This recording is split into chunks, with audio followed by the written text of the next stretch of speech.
Hey everybody, Chris Blakeman here, and today I'm going to be talking about the first steps to retail team building. Okay, so retail team building is important if you have just one employee or multiple employees. To get more information on my background as a retailer, I have a video where you can learn more about my history with retail and my background there with running retail teams. But today I'm going to provide some value for you and just get right into the content basically and jump into it. Because if you're a retailer and you're watching this video and you have one employee, or like I said, lots of employees, this is really important for you to understand. And what we're going to talk about today is KSAs. And KSAs are a really important aspect of human resources and staffing, especially in retail. Because if you own a brick and mortar retail store, the chances are likely that you need a team, that you need an employee. It's very rare that it's just one person running a brick and mortar retail store or retail business in general, because you're dealing with customers, and that requires multiple people usually to be effective or really successful, right? And that's my goal for you here, is to help you become really successful. So hopefully you're building your dream team if you're a retailer and you're focused on being a leader and you're focused on these steps. So what I'm going to provide you with is some tactical information. Obviously when it comes to human resources, every state is different. The federal laws change, so always check on that stuff, you guys. This is not legal advice. I'm just going to give you some information here. This is YouTube. This could even be considered entertainment by some, like if you're a retailer and you just like to absorb this kind of information, but it is business information, right? So this isn't legal advice, so, just as a disclaimer. So basically what's important is KSAs are knowledge, skills, and abilities, right? So, when you're going to build a team, even just from a business standpoint, you're going to do job design. You're going to design jobs if you're going to approach it in a serious way, if you're going to be a serious business person about this, okay? So the first thing you got to determine is the KSAs, right? Determine the roles in the store. What are the roles that you need in the store, right? And this can be different for everybody. But maybe you have the kind of retail store where you sell high-end merchandise, and the type of merchandise you sell really depends on the type of employees you have, obviously. If you sell high-ticket merchandise, stuff that's really expensive, then you need salespeople. Like, you need people that are selling, right? If you're not really selling super high-ticket stuff, but you're selling a lot of merchandise maybe, or smaller merchandise, maybe you just need clerks. And they're not rolling with high impact sales skills or something like that, right? But KSAs are what you want to consider. So knowledge, skills, and abilities that fit into each of the job roles. So first we want to consider the job roles. You're not writing the job design. You're not even writing the job description. We're just going to say, these are the roles I need in my store. These are the things I need to fulfill, right? You might have a really busy store, and your primary role as the retailer, kind of depending on your special skills and what you're really focused on innately. And check out my other videos on that as far as identifying that. If you're not really sure where you're at with that, there's ways to identify that, okay? But basically, we're going to look at those roles, list those roles. Just go ahead. You could pause this video right now, even just list the roles that are in your store. A lot of times, if you just own a single brick and mortar store, just one store location, you're going to be able to fit those roles onto like one sheet of paper easily, right? As far as what do you need in your store, okay? Now, before we even get into that stuff, as far as like full-time, part-time, benefit, any of that stuff, we're going to look at knowledge, skills, and abilities. Okay, so KSAs, here's the difference. Knowledge is something that you have that is learned from the past, right? From an experience or from doing something. And some people might even call this wisdom, right? But knowledge is something that comes as a result of experience, okay? Or experiencing something, or something happening to you, or you doing something. Knowledge is something that you have that you've learned, right? Okay? So skills are something that you know how to do, right? So you've learned how to do something. Knowledge is like you have the theoretical ideas, okay? Skills are like the how-to, like you can actually do something mechanically, or you can make something happen, okay?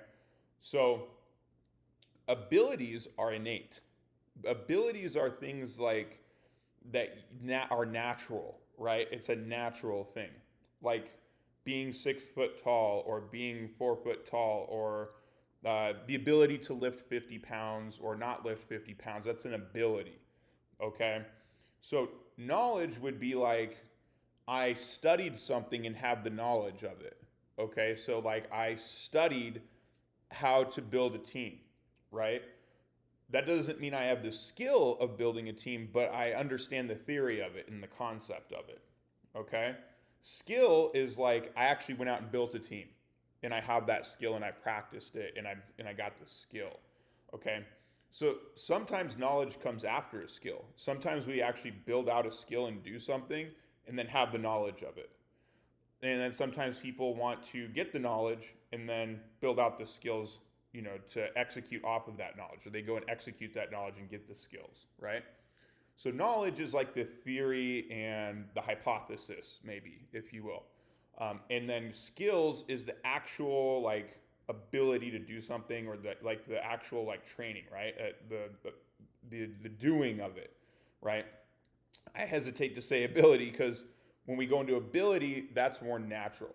Okay, that's more abilities are like you have the ability to just remember numbers really quick.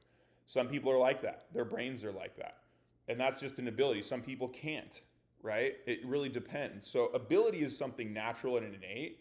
Like like I said, like the ability to maybe lift 50 pounds or not lift 50 pounds, or a tall person or a short person.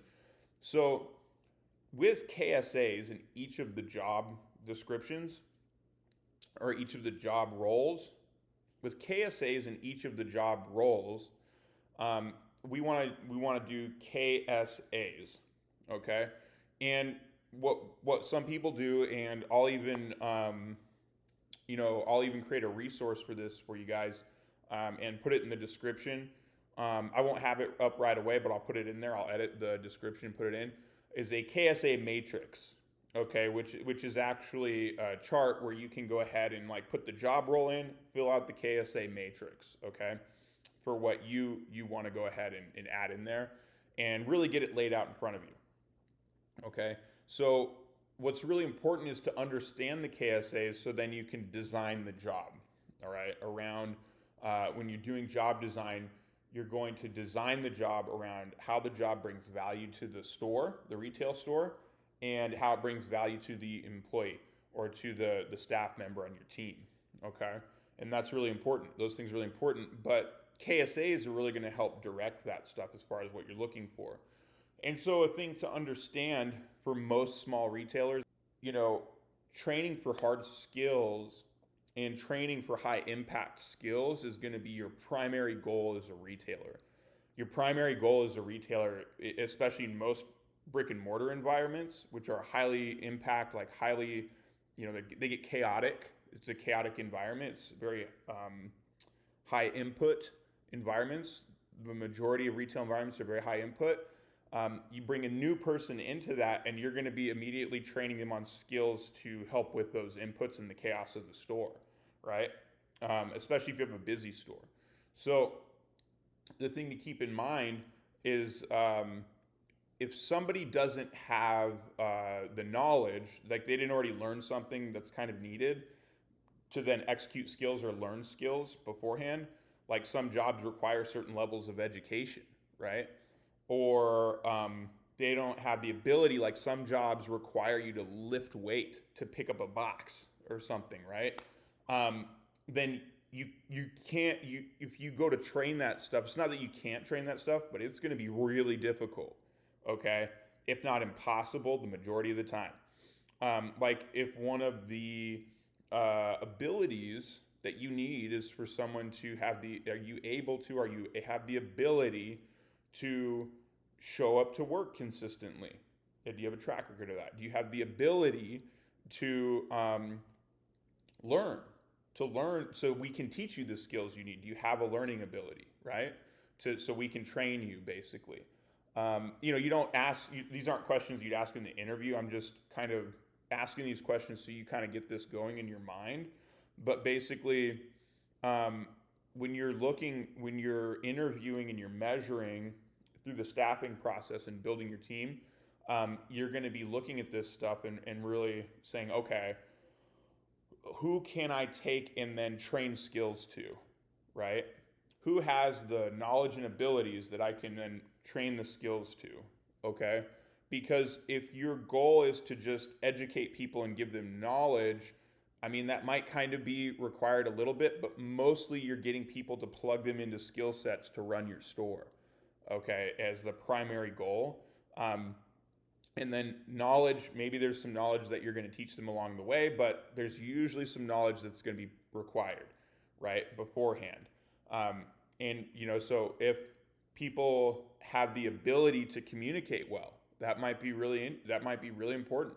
And so a lot of times the measurement side of things is focused on knowledge and ability first, and just as a pre-qualifier in a lot of cases. Then maybe skills is like a bonus, right? And then can they learn the skills that we're going to train? Okay, so and then it also might depend on if you need more highly skilled workers or less skilled workers, but you start looking at, they're going to be full-time, part-time, that kind of thing. Okay, so that's the KSA talk. KSAs. I'll get a KSA Matrix in the description. And like and subscribe if you guys haven't already, and check out the next video on job design, which is the next step. Thanks for checking it out, and I hope all you retailers are creating the store of your dreams. Thanks.